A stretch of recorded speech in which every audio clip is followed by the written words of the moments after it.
You say a prayer?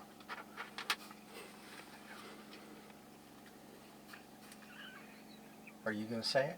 I'm not. All right, we're grateful for our being, we're grateful for our taking, we're grateful for being here and not being taken. Thank you for this food, the hands that prepared it. God bless everyone. Amen. Amen. I love Oh, why are you strawberries. sitting in my chair? Who said this is yours? I did. I was the We're one. going to have a I was the one that got it grandma out. and grandma argument here over where we're going to sit.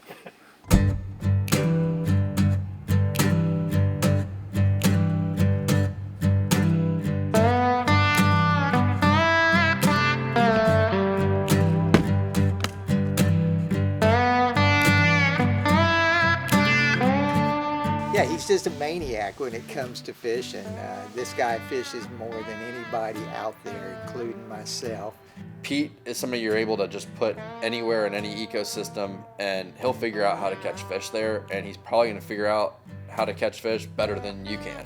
You really can't say enough about the man. I mean, you just can't. And besides all his fishing knowledge, he's just a damn great guy. You know, this is not an easy place to go out and learn how to fly fish and be super successful. And Pete really stood out because he came down here and not only did he figure it out, but he figured out stuff that nobody else had figured out, that I hadn't figured out. And you know, he's coming in the fly shop showing me all these pictures of big snook he caught on the beach. And what I quickly learned about Pete was that he had an incredible understanding from micro to macro of just how ecosystems work. He came up with this fly and it's orange and black.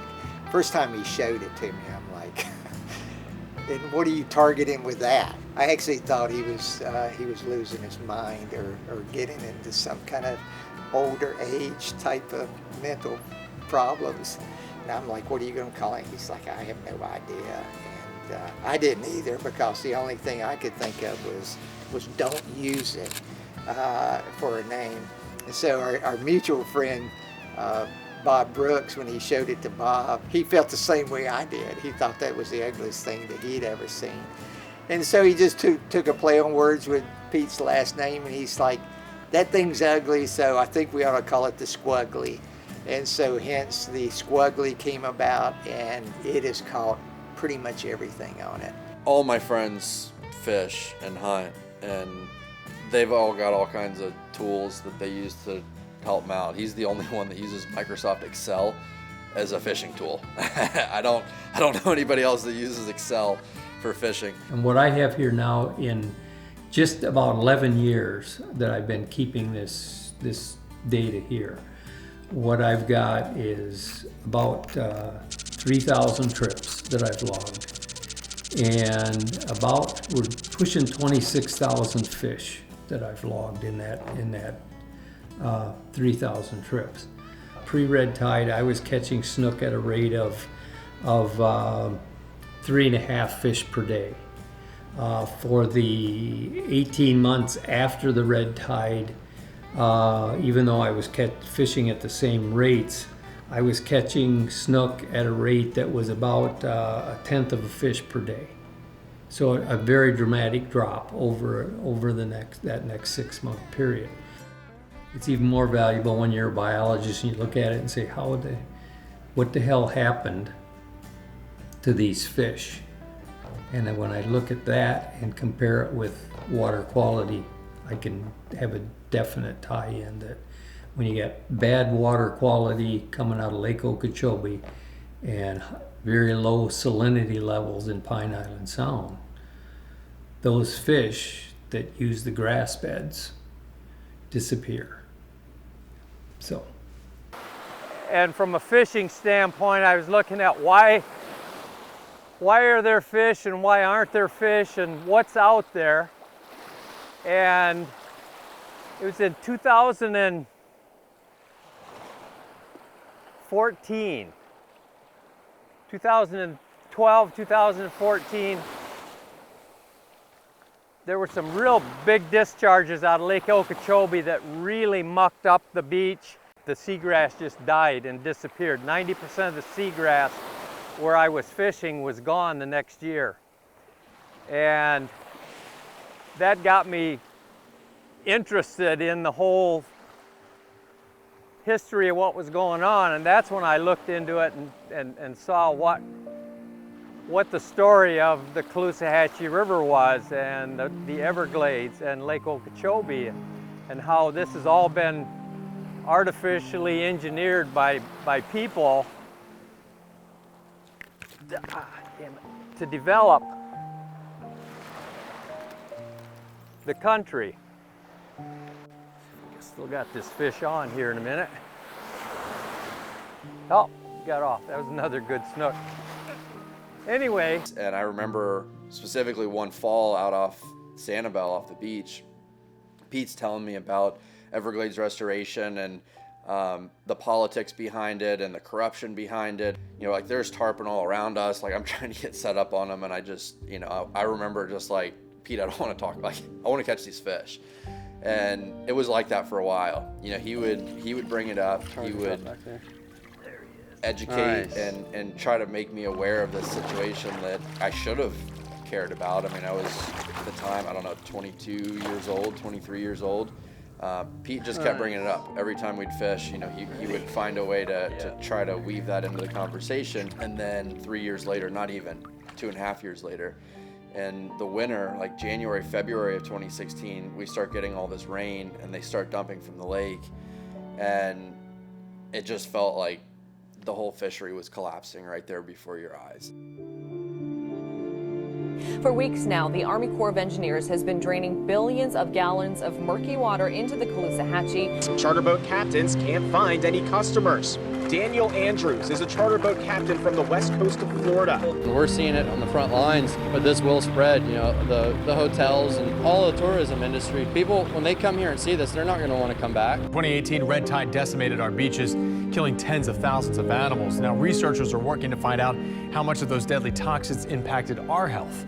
The clear blue water you're used to seeing along the Lee County coast right now is nowhere to be found. My biggest concern was, why is it that no one down here, why is there not an organized voice that's pounding on the table saying, what in the hell is going on? Why does this happen? Why does one small interest group, the sugar producers south of Lake Okeechobee, control everything that happens with water in and out of that lake? Why do they continue to allow water to be dumped into a natural system, the Caloosahatchee, that was never connected historically, and totally destroy the ecosystems? And even if you're not even concerned about the ecosystems, you should be concerned about the value of that water to the people who come to Florida, who live in Florida, who recreate in Florida, and spend money in Florida. I think when, you know, feeling the pain of what was happening to the fishery that I cared so much about, and then I'd go have lunch or dinner with Pete, and he would kind of say, like, you know, here's the situation from an ecosystem side, here's the policy changes, and here's all the corrupt politics involved, and unless there's a unified front that can come through and fight this, just expect to see a continued demise of this fishery and of the ecosystems as a whole. And, you know, I'm like, Pete, why don't you do something? He's like, hey, I'm retired. Like, this is your problem. You know, this is all the young kids in this area's problem, because you're going to be the ones that have to deal with this. And I said, you probably need to have somebody run it that can really concentrate on it. And he said, you want to do it? I said, no. I'll help whoever wants to do it, but I've been there, did that. It's something that the young guys have to do. And I said, and it's got to be somebody that's a grassroots group that's being impacted directly by what's happening. They're the ones that will, when you need them, they're the ones that'll sell it. And so it began. So we're organizing captains and everybody in the fishing community for really the first time to get out there and have a single unified voice from all of South Florida, and we're pushing that nationwide. There's only one solution to this. This is Daniel Andrews and Chris Whitman. These guys aren't policy people. They're not environmentalists. They're fishing guides. And in 3 short years, they are now operating at the highest political levels. I quit the job that I love, a career of 20 years, to try to fight to save it. I'm not ashamed. I think you should be ashamed. I am a proud member of the Peanut Gallery, also known as a taxpayer in your constituents. The science is there. It's obvious what needs to happen. We're getting way too much water to the Caloosahatchee and St. Lucie and not enough to the Everglades and to Florida Bay. So if we're going to fix this problem, we need to do it, and we need to do it for the good of all Floridians. Thank you. You know, I think that was really the start of Captains. It's like, if we didn't know this, nobody knew this. So it was like, we all need to be Pete's. Like, we all need to be out there making people aware of this, educating them on it, and letting them know that if you don't get involved and do something about this, it's over. Daniel just dove into it feet first. He knew what he needed to save, but every day was a new learning experience of how to do it. Thank God there was social media at that time, and that was the big thing that really got us started. As long as we keep following Pete's model of educating, making people aware, and then really empowering them. It's not about what we can do, it's about how we can empower others to fill those voids. That's what'll get us to the finish line. It was that knowledge, that understanding that there weren't a bunch of people running around talking about that, pushing fishing guides to be involved with it. It was Pete. Pete was the one that just kept hammering that to the point where all of a sudden we were all harmed, and we knew why, because Pete had been telling us why. And if that wouldn't have happened, this organization absolutely wouldn't be here today. And you know, I think Pete's, in a sense, kind of the grandfather of Captains for Clean Water. I mean, if it wasn't for him, there's no way this would exist. You know, you can try to not be political in this business or in that business, but eventually you got to have the political support. If you get the political support, there's 2 ways to do it. One of them is with money, and the other is with the grassroots voter support. People that will actually step up and say, I've had enough of this crap. I want you to do something. And if you don't, we're not going to vote for you next time.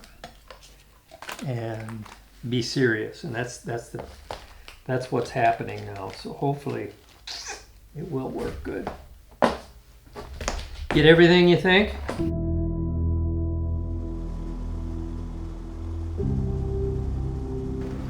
You know, with the tide and everything running, that should be a good place where it's washing bait, and then we should be able to get in some fish there. Okay, how far north is that of where we've been so far? Not that far. Okay. Do you know how far that is? Not that far? Not that far is a little bit further than where we were. Not as far as yesterday. Coming back. Yeah. In the dark. Okay. You know, in the beginning we knew that the water needed to go south and stop coming here, but when we were on that trip, it even exemplified it even more as far as the importance of connecting all of these things together to help everyone. And during our trip down there, it wasn't only fishing, but it was looking at habitat, it was studying the habitat, seeing the cause and effect to it, you know, sharing laughs and memories and all of the things about why we're here. We all have this in common, and it's a passionate, emotional, and spiritual type of adventure where it's all about being outdoors and trying to help and protect what we have. You know, it doesn't matter whether you're Democrat or Republican. It doesn't matter whether you're an atheist or a believer in God. You know, it's all about, you know, seeing what we enjoy and what we're passionate about, and then trying to continue that. You know, and a lot of times we talk about it for the next generation, and yes, I want to hand something down to the next generation, but I want to enjoy it too. You know, what's wrong with us enjoying it while we're here? You know, we're only here a short time on this earth.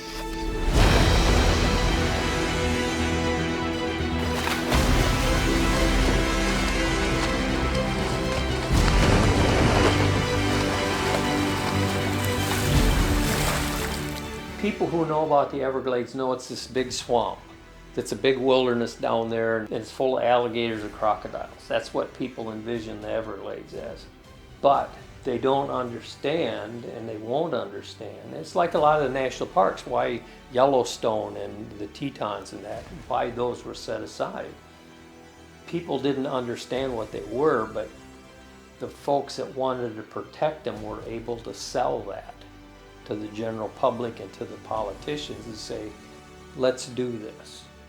The difference is that you can't just block off the Everglades and say, okay, we're going to protect this, because it's influenced by everything from 150 miles, 100 miles north of it that flows into it. And that's, I think, is the problem, is trying to get people to understand that it's this whole system.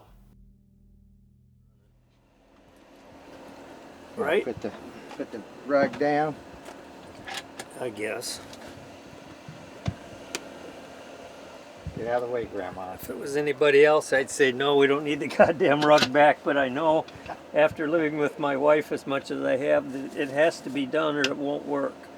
So, yes, put the rug back. I want no comparison to your wife. Well, I'm sorry, but you got it.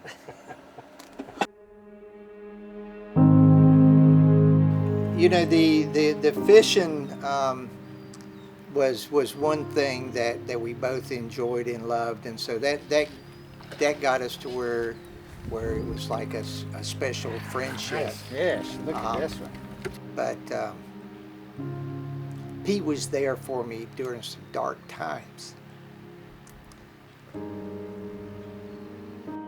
It turned his life upside down, and he needed somebody to talk to, and somebody just to get away from things and just sit and talk.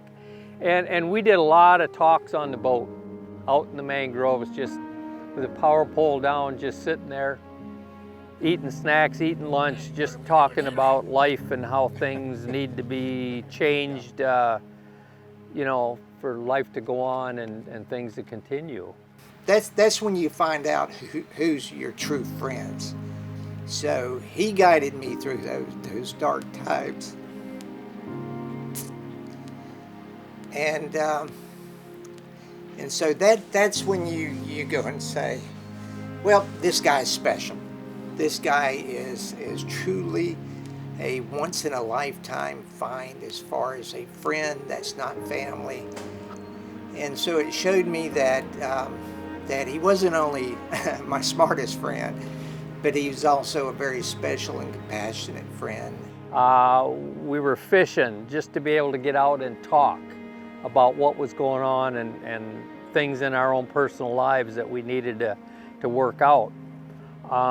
And in that interim period, my father got sick, the same kind of a thing.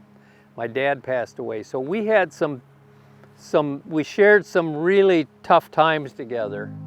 And I think that's what really, really made it to where we've got a pretty good friendship bond there that is probably, if you've noticed, it's probably stronger than what a lot of people have as friends.